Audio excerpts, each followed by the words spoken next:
bueno, ¿quién es Marcelo? Y bueno, Marcelo es un chico soñador, muy soñador, que siempre creyó que había algo más allá de todo, más allá de lo humano, y que en un momento de la vida, tras todas estas cosas que han pasado, se dedicó a, a investigar y a estudiar todo, develar grandes secretos universales. Que yo decía, ¿por qué estudié contador en un momento? Y claro, tenía que contar algo, ¿no? Por eso estaba ahí, empecé a unir esas cosas y me agarró una pasión por develar secretos universales, por el funcionamiento de la mente, del cuerpo, por entender cómo las personas actúan y hacen las cosas que hacen, lo que hacen en lo que hacen.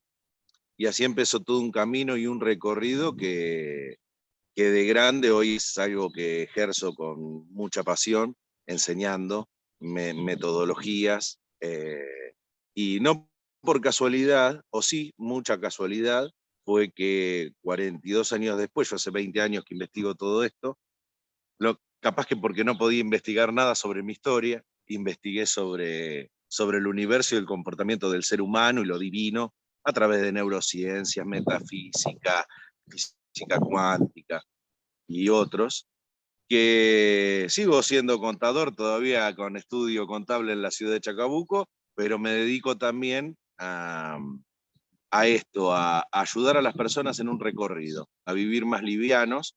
Y en el año 2019, justo antes de que se detonara todo esto, que saliera a la luz la verdad, para casi justo en la era de Acuario, que es la era de la verdad, la era de la coherencia, justo estaba haciendo constelaciones y al mismo tiempo las hizo mi papá biológico sin habernos conocido. Y 20 días después empieza toda esta cosa de los fallecimientos, de que si a lo mejor, si no hubiera hecho las constelaciones, no hubiéramos acomodado, tranquilizado esa parte mental que por ahí hace mucho ruido, y al calmarla, al decir, bueno, ya está, fallecieron, se llevaron los secretos, pero está todo bien porque hubo mucho amor, mucho respeto, mucha gratitud. Al calmar eso de no darle más intensidad, es como que el universo dijo, se proveerá. Y nos encontramos, me encontré con toda la familia biológica. Yo creía que el 1 de marzo del 77, 42 años después, me entero que es el 27 de febrero del 77. No deja de ser Piscis y entre las lunas llenas. Todo luna llena del 27 del 1 de marzo. Y, y nací en la ciudad. Realmente, yo siempre creí que la vida era una ilusión, que la provocamos nosotros y que creamos nuestra propia realidad. Y vaya si lo era, que todos los papeles en los que yo figuraba, eh, era toda una ilusión. Y bueno, estoy en los papeles, digamos, legales, figuro como hijo legítimo de Rubén Doménica y Gladys Doménica, y nacido en Salto el 1 de marzo del 77. Pero bueno, la historia, tras 40 años, demuestra que nací en Rojas, el 27 de febrero del 77, y bueno, tenía otro nombre y otro apellido. Mis viejos, yo le digo, mis viejos adoptivos, a los cuales amé, y honro profundamente por toda la crianza, por lo que me enseñaron del amor, por todo. Ellos son oriundos de Rubén de Inés Indart, y Gladys creo que nació en Junín. Y se conocieron en Inés Indart y vivieron ahí hasta que, bueno, hubo una oportunidad de adoptarme y vivieron un año y algo en Salto y luego se trasladaron a Chacabuco. Así que yo crecí, hice la escuela, todo en Chacabuco. Mis papás adoptivos fueron hermosísimos. Gladys Cicerone y Rubén Doménica. Yo fueron mis papás, por 42 años fueron mis papás. A los 7 años me cuentan algo de la historia, que mis padres biológicos habían muerto en un accidente aéreo. Imagínate, cuando yo se lo conté a una vecina, lo primero que se prende es la lamparita en esa época, es decir, vuelos de la muerte, producto del proceso militar. Entonces se planta esa duda hasta que después, en cada crisis de identidad que tenía, que quería saber quién era yo, por las diferencias de gustos más que nada, porque yo tenía unos gustos más artísticos, otras cosas, y ello era una familia más formal. Y bueno, en un momento intenta decirme algo y yo ya no quería saber nada. Ya había sufrido mucho por querer saber y, y no sé si me iba a decir la verdad o no, pero me dijo en otro momento que sí, que él era que mi papá adoptivo era mi papá, que yo había sido un hijo extramatrimonial, entonces yo seguía buscando a mamá. Me hice los análisis de ADN en abuelas también, por las dudas, y no, dio negativo. Así que todo continuó hasta que, bueno, después me hice grande y yo no sabía que tenía un papá. Cuando en el año 2019 yo estaba en Buenos Aires, eh, recuerdo que estaba en la cama con una gripe bastante fuerte y me avisa la señora que estaba con ellos, con mis viejos adoptivos, me avisa de que habían internado a mi mamá. Y ahí, bueno, me volví cuando llegué a Chacabuco, que me repuse un poco, que podía abrir los ojos, ya estaba en terapia intensiva y pasé esos días con ellos, eh, con mucho amor, pudiéndonos despedir con un amor impresionante. Mi mamá adoptiva, cuando yo entraba se le iluminaba la cara, era algo increíble. Nos teníamos un amor impresionante.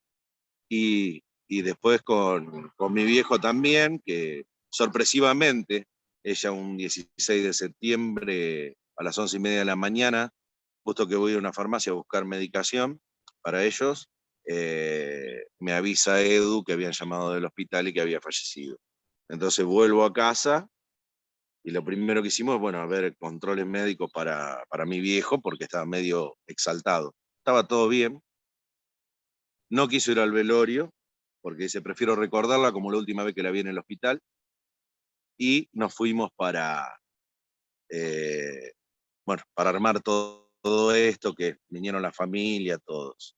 Al otro día, cuando volvemos de Junín con el cofrecito del crematorio,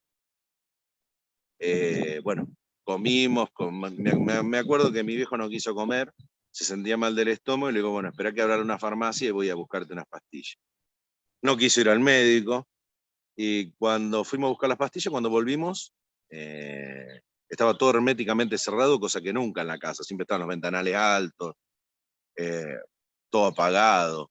Y yo veía a las perras, abrimos la puerta, entramos por el otro lado, abrimos la puerta y estaban las perritas nuestras, saltando ahí, lo veo a él, que estaba acostado en el suelo. Y le habíamos dicho que se acueste cada vez que se le aflojaban las piernas, que se recueste tranquilo en el suelo con un almohadoncito.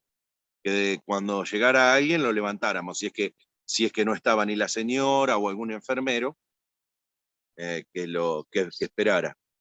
Y bueno, llegamos y le digo a Edu, mirá, ayúdame a levantar a papá que se cayó. Y bueno, no, ahí tuvimos que llamar al médico, todo. Justo venían los vecinos, una locura, porque venían los vecinos a saludarlo a él por la pérdida de su amada. Y se encontraban con esto, que estaban los médicos, la ambulancia, todo, había tenido una muerte súbita. Como si se hubieran despedido con menos de 24 horas. Y bueno, así que otra vez de velatorio, la familia otra vez volvió. Yo todavía no podía, gracias a todo lo que había estudiado sobre comportamiento, pude entender lo que es el dolor y la tristeza, un profundo amor y una profunda gratitud, pero no sufrir. De ahí nace el libro Es fácil dejar de sufrir. Eh, y bueno, a los 20 días o a los 15 días me llama mi madrina y entonces le digo que bueno, que yo sabía algo de que no era de sangre totalmente o que algo sabía de la historia, y ella me dice, no, pero ¿qué te dijeron, hijo? No. Me dice, a ver, dame unos días que te averiguo todo. Y ahí mi madrina se puso en contacto, porque pasaron 40 años, hay que remontarlo, y me contó la historia de que había ubicado de que mi mamá había fallecido, mi mamá biológica en el 2016, creo, y que bueno, y que tenía un papá, Y ahí me sorprendió y me dice, sos igualito a él. Y, y bueno, me dijo, venite un sábado, no me acuerdo cuál, qué fecha, dice que vamos a ir a la casa de tu tía. Y cuando llegamos a la casa de mi tía, dijo, mi madrina le empezó a hablar a la hermana de mi mamá. Yo lo cuento muy natural y por él alguien se pierde, porque para mí pero es bastante complejo de entender. Bueno, vamos a conocer a mi tía biológica. Entonces yo me quedé, me dice, vos quedate arriba del auto con Edu y un primo mío, que yo hablo con la señora, a ver qué dice. Entonces Esther le dice, bueno, ¿te acordás de esa historia de tu hermana que había tenido un hijo? No, no, no me vengan con esa historia que no quiero saber nada, lo que me han hecho sufrir y pasar y esto que el otro dice, pero vos te gustaría encontrar a tu bebé, pero ¿cómo no me gustaría? Pero obvio que me gustaría encontrarlo. Y me dice, porque está acá afuera esperándote. Y bueno, fue ese abrazo emocionante, me dio los cofrecitos ahí, me mostró los cofrecitos de la abuela materna, de mi abuela materna y de mi mamá, eh, muy emocionante. Y ahí me enteré que ella era pintora y yo soy también, digamos, aparte de escribir, bueno, un libro saqué, pero escribo, eh, también pinto, tengo esa parte artística. Y bueno, el lunes pasó ese fin de semana, ahí me enteré que mi mamá era Norma Mounier, una rubia hermosa, francesa-alemana, y bueno, mi tía Esther también es Munier. Bueno, una cosa muy emocionante. Y llega el lunes, pasa el fin de semana, llega el lunes, y digo, ¿qué hago con mi papá? Porque yo ya venía, viste, muy convulsionado, si bien manejo mucho, enseño gestión emocional y todo, hay cosas que son fuertes pero creo que la llevé muy bien dentro de todo, muy equilibrado. Y el lunes digo, bueno, voy a llamar a la prima de papá, Marisa, que me pasaron el teléfono, entonces la llamo y le digo, hola Marisa, sí, mira, yo soy Marcelo Doménica, yo soy el hijo biológico de Guillermo Di Santo. Y me dice, ¿cómo hijo biológico? ¿Qué? ¿Cuándo? ¿Qué? Pum, y cortó el teléfono.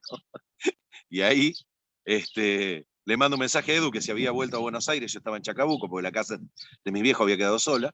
Y, y ahí, bueno, me empezó al rato, le digo, me cortó. Y bueno, gordo, dice, mandale de vuelta, qué sé yo, dice, se debe haber emocionado. Bueno, y así fue, me decía, llamame por favor que se me cortó.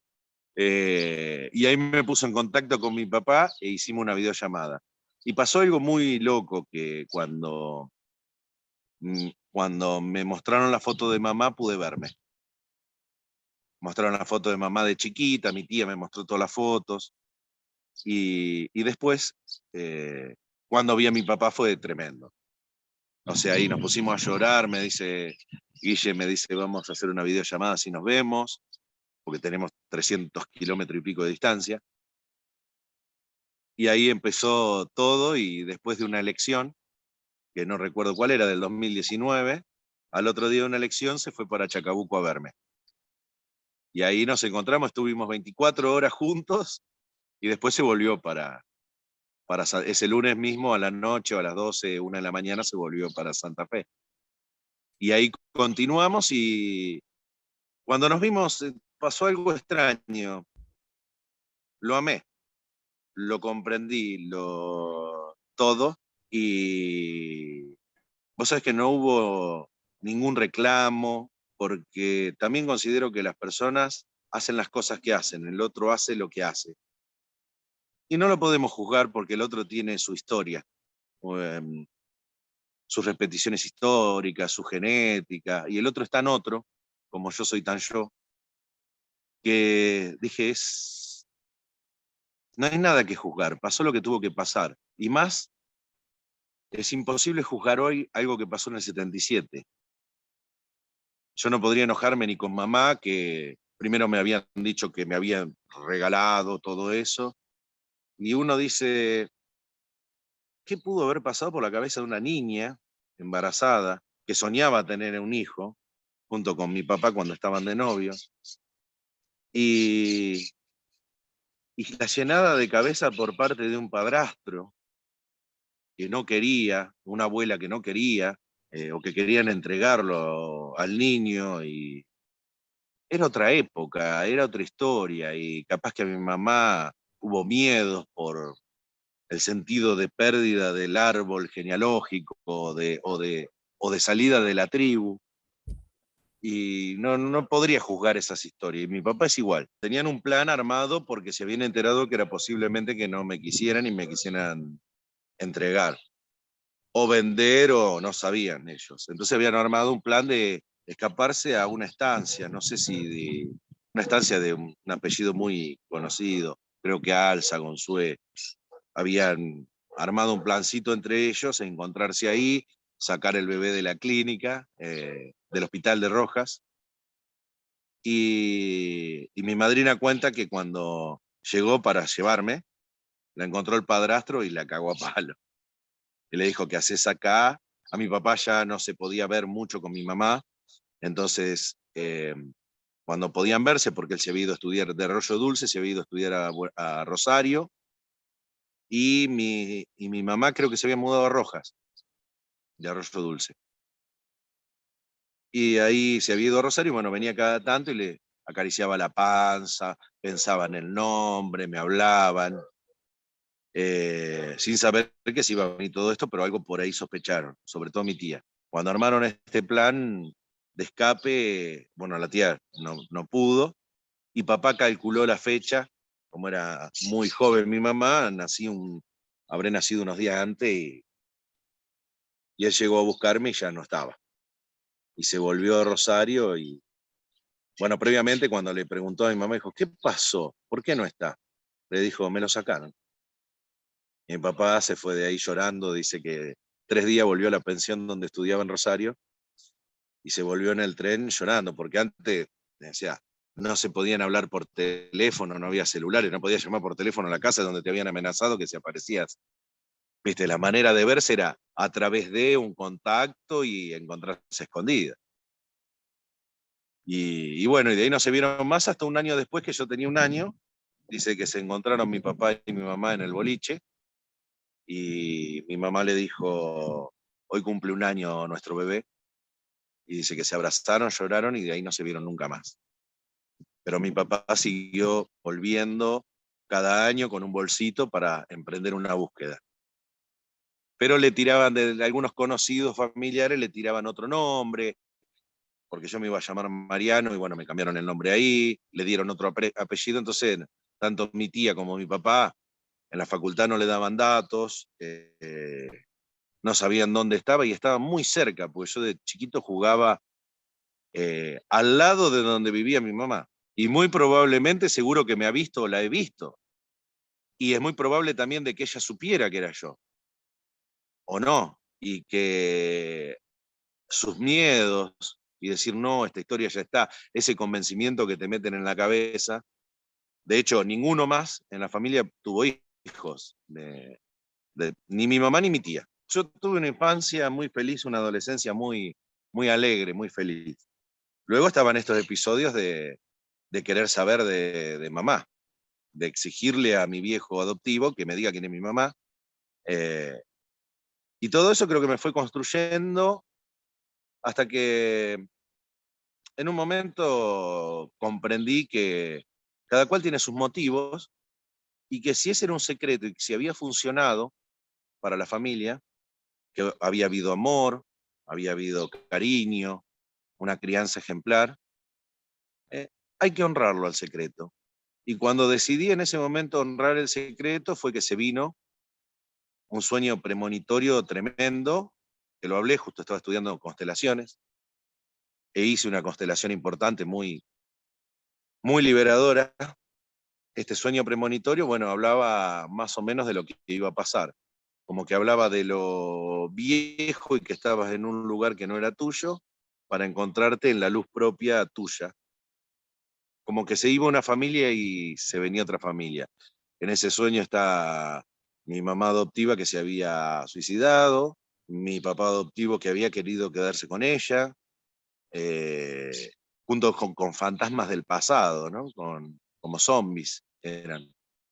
Y después me agarran ángeles que yo les extiendo la mano para agarrarlo y no quería, mi viejo se quiso quedar con ella, y me extienden una mano y entro en un lugar que es muy celestial, con mucha luz, y yo triste porque se había ido, ya no tenía a mis viejos, pero me recibía algo grande, espectacular, muy lindo, muy agradable, pero estaba triste. Y bueno, ahí termina el sueño y después a los 20 días pasa todo esto y ahí comprendí lo que fue.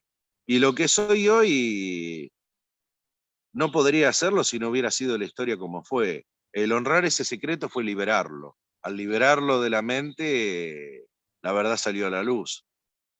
Muchas veces nos empecinamos con cosas que o quiero tener, quiero saber o quiero hacer y me obsesiono desde un lugar desde carencia. Entonces cuando lo suelto es como que estoy agradecido, como que lo veo desde otro lugar, de un lugar de mucho amor, porque hay que entender que todas estas cosas también que se hicieron fueron por amor y por respetar un linaje. Probablemente mi abuela, cuando decidieron entregarme con el padrastro de mi mamá, haya repetido otra historia familiar, antigua, y se va repitiendo de generación en generación. De hecho, mi papá también sufrió abandono, su mamá también sufrió abandono. Fueron momentáneos, más cortos, pero es como repetir otra vez la historia y estaba en nosotros sanar el árbol, ser un poco la ovejita negra. Y hoy estamos, bueno, no está acá Guille, todavía no ha llegado, pero estamos muy felices. Soy me considero un chico pleno, un bebé, porque puede ser de mi familia. Y me considero pleno, feliz, muy alegre.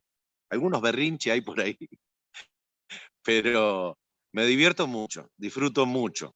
Es más, esto que se vino después de la nota en este medio tan importante nacional, eh, fue una avalancha de mensajes, de llamados de otros medios, de la tele, de lugares que uno dice, que te mande mensaje gente que se quedó impactada con la historia desde otros lugares del mundo. Es algo que vos decís, wow, eso estaba conmigo y para mí hoy es natural, pero no deja de ser algo tremendamente fuerte, fuerte. A lo mejor si yo no hubiera tenido la cabeza o cómo las investigaciones que tuve hubiera costado digerir. Pero hoy te digo que siento tanta gratitud al mundo, al universo, a Chacabuco, a Rojas, a Salto, a mi madrina, a mis padres adoptivos, a mi papá, a mi mamá, a mi tía y hasta los que no me quisieron ni conocer o que tuvieron parte en la historia, de decir, una parte fulera en la historia, a todos tremendamente agradecido porque eso me define el hombre, el adulto que soy. Hoy que estoy pleno, enseño justamente este manejo emocional a la gente en talleres, en conferencias. Y bueno, salió el libro también, se entró al mercado el año pasado, que ayuda, todavía sigue ayudando a mucha gente a ver la vida desde otro lugar, a comprender que hay un amor tan profundo, tan maravilloso que a veces es incomprensible que tenga que pasar una cosa que se percibe como fea para darle lugar a otra cosa más grandiosa y que cada cual ocupa el lugar que ocupa para un propósito mayor.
realidad, en los argentinos en general, no tenemos educación financiera, no tenemos el hábito del ahorro, no se enseña a planificar financieramente en las escuelas, no se enseña educación financiera en las escuelas, ni siquiera vos, o sea, por lo menos, viste que existen distintas especialidades dentro del secundario, y vos tenés la que es economía y administración, y después hay un montón de otras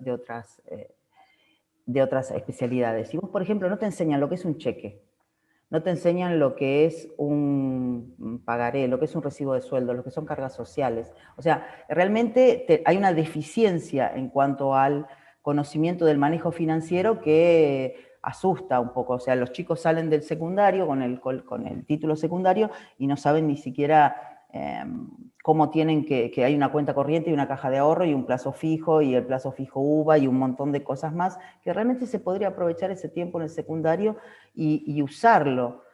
Yo veo, por ejemplo, que hay muchas personas adultas que no saben cómo, prefieren dejar el dinero en la caja de ahorro, por ejemplo, si cobran en caja de ahorro, y no lo depositan, por ejemplo, no lo pasan a lo que se llama un money market, que sería un fondo común de inversión en pesos. O sea, vos, por ejemplo, ¿viste cuando vos tenés Mercado Pago, tenés plata en Mercado Pago? Bueno, cuando vos tenés plata en Mercado Pago, a vos te está pagando una tasa anual del 25% por los pesos que vos tenés ahí depositado. Y eso es algo que la mayor parte de las personas no lo conocen. Dejan su dinero en la caja de ahorro común y no obtienen ningún beneficio con ello, ¿sí? Si vos lo pasas a uno de estas, que es muy fácil de pasar, es una transferencia electrónica que tenés que hacer, que lo haces en 2 segundos, y después vas sacando en el momento en que vos querés. Y vas ganando un monto de dinero interesante. Vos calculale que cada 100.000 pesos, por ejemplo, son 75 pesos por día. Por darte un ejemplo de un número que más o menos lo tengo en la cabeza. Que eso es lo que vos, si vos lo tenés en la caja de ahorro, ganás 0. Si vos lo tenés en este tipo de fondos comunes de inversión, digamos, vas ganando ese dinerito que se va sumando. ¿Me entendés? O sea, vos cobrás el 5, ponele, y tenés la tarjeta que te vence el 15. Bueno, te ganaste 10 días, te ganaste 750 pesos con él. Y si yo, por ejemplo, te hablo de aprender a comprender un poco los conceptos de macroeconomía, comprender un poco de política, al momento de votar, por ejemplo, también es fundamental, porque permite que vos tengas un mejor entendimiento de las propuestas que te están haciendo. O sea, no es solamente lo que pueden ganar como desde el punto de vista de su propio dinero, de su propia inversión, y no dejarse estafar tan fácilmente, sino también el mayor conocimiento que pueden tener de la política y de la economía al momento de comportarse como ciudadanos, ¿no? O sea, se supone que a los 16, o sea, no se supone, a los 16 los chicos votan, pero dale las herramientas como para que entiendan este candidato es de izquierda y representa más o menos tal cosa, este de derecha, ¿me entendés? Un poquitito eso también sería bueno que suceda. Cuando vos le decís, vos sabés que podés comprar acciones desde siendo mayor de edad, desde la computadora, podés comprar acciones de Tesla. ¡Op! ¿Y puedo comprar Bitcoin también? Sí, podés comprar Bitcoin también. Y podés comprar criptomonedas. Y eso les interesa. Y se les para los ojitos, o sea, las antenitas así te empiezan a bombardear a preguntas. Por eso, o sea, realmente les interesa. Como todo, habrá un porcentaje que no, como siempre hay en todo en la vida. Pero a los chicos les interesa porque se dan cuenta que lo viven en la vida real después. ¿Me entendés? O sea, que ellos pueden, cuando ven que es un cheque de pago diferido, ¿qué es descontar un cheque de pago diferido? Eso les va a pasar en la realidad, que van a tener un cheque de pago diferido, lo van a descontar en el banco, y otro ejemplo que vi y ya te digo, es como un escalón que tenés que hacer, es una escalera, una construcción, que termina en 6º año, empieza en 4º. Una de las principales recomendaciones para los padres y para los adolescentes, para los padres que le enseñen al chico a ahorrar, o sea, el hecho y administrarse, por ejemplo. No le des cada vez que necesita. Si vos tenés pensado que tu hijo, por ejemplo, va a gastar, vamos a decir una cifra cualquiera, para salir, un chico adolescente, va a gastar, suponete que hubiera boliches en situación normal, va a gastar 3.000, 4.000 pesos por mes, ¿sí? No le des cada fin de semana, dale los 4.000 de golpe. ¿Me explico? Y enseñale a ahorrar. Por eso me baso en lo de padre rico y padre pobre, porque en el concepto era, aunque vos ganes 100 y necesites los 100, aunque sea gastando 25 y 5 ahorralos. Entonces le enseñás el hábito del ahorro y esto es lo que los va a hacer independientes. Entonces, el padre que le da una mensualidad al chico, le está enseñando a ser eficiente con el manejo del dinero y que si quiere guardar y tratar de premiarlo de alguna manera, premiarlo con un plus, por ejemplo, si puede ahorrar una parte de esa mesada por decirlo de alguna manera, ¿viste? De la mensualidad, si lo puede ahorrar, entonces incentivarlo. ¿Para qué? Para que no caiga en deudas. O sea, para que no se endeude, para que el día de mañana sea un consumidor responsable, que consuma un poquito menos de lo que le entra y pueda ir acumulando algo que le permita ser libre. Perdón que a veces soy media larga para las respuestas. Aunque trabajes desde el diseñador gráfico hasta un médico, un veterinario, lo que fuere, un empleado en un supermercado, cualquiera de esos necesita la educación financiera, necesita saber cómo manejarse coherentemente con su dinero, cómo ser más libre. O sea, el tema de tener conocimientos financieros te permite ser libre, y eso es lo que yo quiero que aspiren mis alumnos, las personas que están cerca mío, quiero que sean libres. Y para eso creo que una herramienta es, sí, aunque te parezca mentira, para mí, pero para mí una herramienta es ese conocimiento, esa educación financiera.